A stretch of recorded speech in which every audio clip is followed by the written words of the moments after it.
Labą dieną. Šios dienos pamoka yra apie Adobe InDesign pastraipų stilius ir konkrečiai apie ženklintų pastraipų stilių. Ši pamoka atsirado todėl, kad buvusiai kursantai paprašė manęs priminti, kaip vis tik tai daroma ženklintos pastraipos ir kaip padaryti ženklelius kitos spalvos nei tekstas. Tai sakiau, priminsiu iš karto visiems.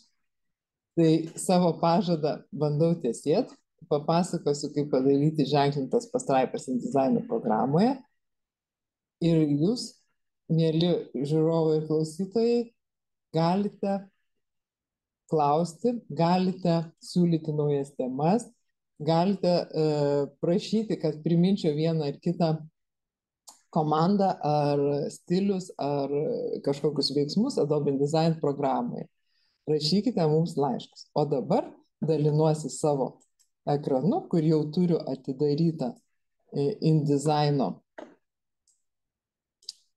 failą. Maketukas, nedidelis maketas su tekstais ir su stiliais, ir su spalvom. Jau pas mane atidarytas dešiniai pusiai stilių langas, kur yra pagrindinis tekstas, pagrindiniam tekstui stilius, antraštė, paantraštė ir puslapio maketai ir spalvos. Tai toks sukurtas jau maketas. Man dabar reikia padaryti tam tikras pastraipas su ženkleliais. Va šiuo atveju programa, tarkim, ir yra tokios trumpos pastraipos, jos visai gerai žiūrėtųsi, jeigu ši čia būtų ženklelių. Lygiai taip pat ten toliau irgi tokių vietų yra. Pavadinime, šios dienos pamokos pavadinime yra paantraštė, kur parašyta, kad neatsitiktų ženklelių linija, kad nepasidarytų iš mūsų ženklelių linijų.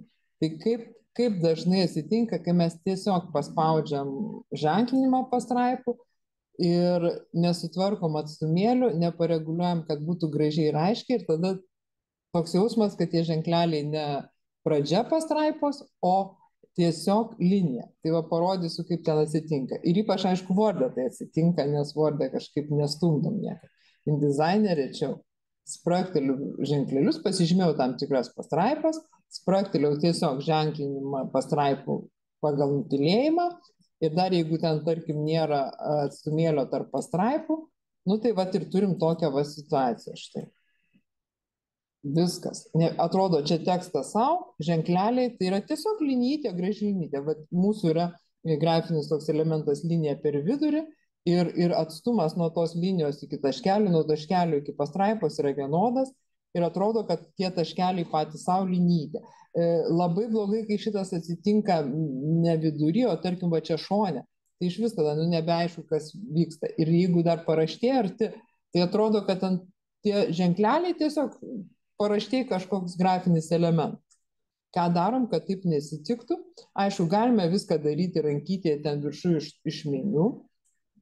Galime, žinoma, eiti į pastraipas ir kurti pastraipų stilių. Tai aš gal galiu grįžti taip, kaip buvo, ir pabandysim kažkokiu pastraipų stilių pasidaryti. Aš kažkiek pasižymėjau, kad matyčiau situaciją, paskui jau galėsime pritaikyti ir kitiems dalykams. Tai einu į pastraipų stilius ir kuriu naują pastraipų stilių. Naują pastraipų stilių vadinsim tekstas su ženkleliais.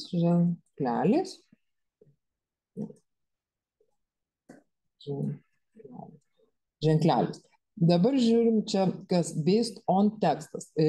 Galima no paragraph style daryti, tai bus nesurištas su nieko, bet mano tas pastraipos su ženkleliais, tai iš principo yra tas pats pagrindinis tekstas, šriftas, šrifto dydis, viskas taip pat, keisis lygiuotė pastraipų ir galbūt atstumai tarp pastraipų.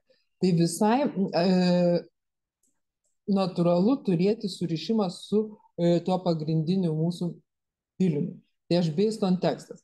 Ką tai reiškia? Reiškia, kad keisime pagrindinio teksto šriftą, pagrindinio teksto dydį, keisis ir šitas, paliekam. Ir einam iš karto visą kitą, gal mus ten mažiau domina, iš karto einam į bullets and numbering ir įdėsime valia, ženklelius. Jau tuos ženklelius kaip ir turime, ne, va čia kur nors šone.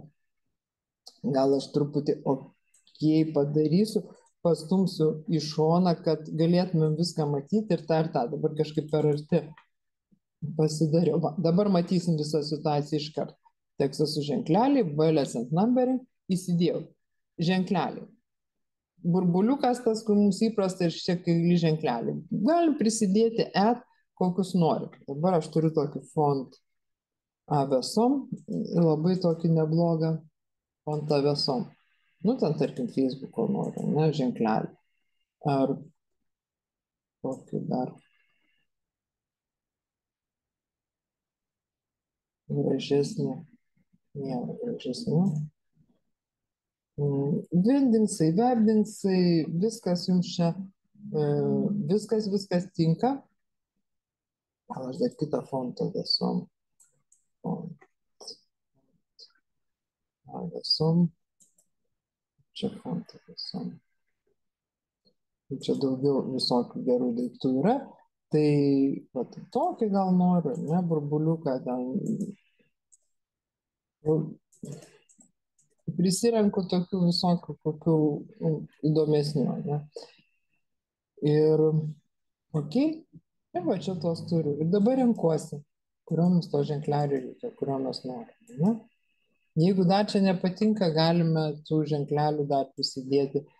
Dabar aš rodžiau tą fontą avesom ir įsitraukit. Webdingsai, ne, visi prie tų webdingsų labai pripratę.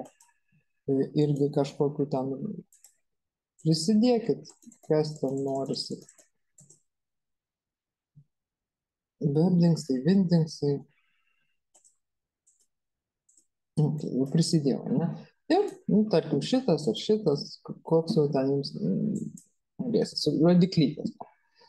Kodėl verta pirmiausia įsirinkti ženklą? Todėl, kad dydžiai. Vienas yra didelis, jam daugiau vietos reiks, kitas mažas, kitas visai mažas. Tai vėl priklauso nuo to, kokį ženklelį turėsite, nuo to priklausys mūsų visi atstumai.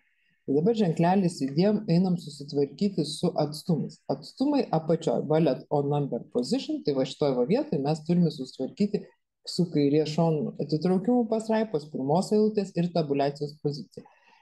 InDesignas protingas tiek, kad keičiant kairį šoną, jisai supranta, kad vat, šita pastraipos vieta, kur prasideda tekstas, turi sutapti su kairiu pastraipo šonu. Ir dažniausiai jisai pats tą padaro. Jeigu nepadaro, tiesiog rankytėm surašyk. Jeigu čia pas mane 5, ta pozicija 5. Tai dabar ką darom? Leftą atitraukiam per kažkiek, o pirmą ištraukiam per kažkiek, ne? Nu, dabar, aišku, vis tiek toli, tai mes tos atstumus mažins. Tabuliacijos pozicija mažinta išnyko, todėl kad InDesignas pats ją sulygino su tais 5 mm. Tai va šita vieta užtat pas mus gražiai susitvarko. Tai dabar man galvoju, kad per daug, per mažai, ne, nu 4 ir 4. Tai dabar mano va tas toks atstumėlis. Galiu burbuliuką pasimti. Burbuliukas jau tada 3 ir 3 darysim. Facebookas, nu gal tie 4 visai ir neblogai.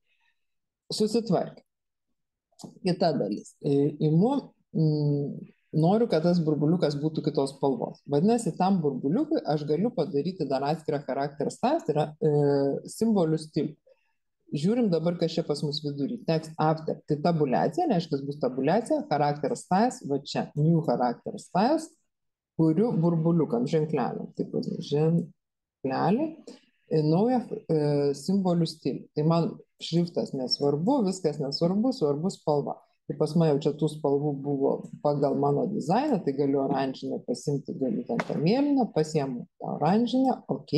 Ir va čia jau susikūrė ir mano tas ženklelis oranžinis. Nesvarbu, kokį aš ten pasiimsiu ir kuris ten man bus reikalingas. Ar ten šitas burbuliukas. Pasilieku tarp. Ir jau turiu. Kas dar man čia negerai truputėlį tie atstumai tarp tų pastraipėlių, man didoki. Vadinasi, grįžtu į Indents and Spacing ir, tarkim, padarau 1 mm. Atstumėlį būtinai padarykit, kad būtų aišku, kad čia jau prasideda kita pastraipa. Ir ok, ir jau turim tą tekstą su ženkleliais. Dabar jau visą tą tekstą, kur mums ten tekstas su ženkleliais, galime pasidaryti tuo stilium, kur reikia, ir jau dabar jau nebebus taip jau, kad atšokia. Jau dabar aišku, kad čia tos pastraipos ir tų pastraipų pradžia. Kitos ten toliau tekstas eina, irgi tam tikras dalis pasižymim, kur mūsų ženklelių reikia ir tuos ženklelius turim ir jau viskas mums tenai tas tekstas kažkoks. Aš taip bet kokias tas pastraipas žymiu, bet čia reiktų pasižiūrėti pagal tekstą, nes čia ne visos reiktų taip žymėti ir tu. Dabar, jeigu nebepatinka man ta geltona spalva, noriu mėlynos, raudonos ar kažkokios, nu, nebūkit nieko pasižymėję, nestovėkit šone, geriau kažkur ties to ženkleliu stovėkit, eikit į charakter styles, ženklelį, du kartus suspraksiu, charakter color, keičiu į mėlyną, nu, tokia žydresnė, ne, ok. Ir mano visi tie ženkleliai visur pasidaro tie tokie žydresni ir jau turime visą tą grožį. Tai šiandien apie ženklelius tikiuosi priminiau, kaip juos pasidaryti su stiliais ir kitos spalvos ir tvarkingos. Linkiu gražios vasaros ir nepamiršti Adobe InDesign programa maketavimo.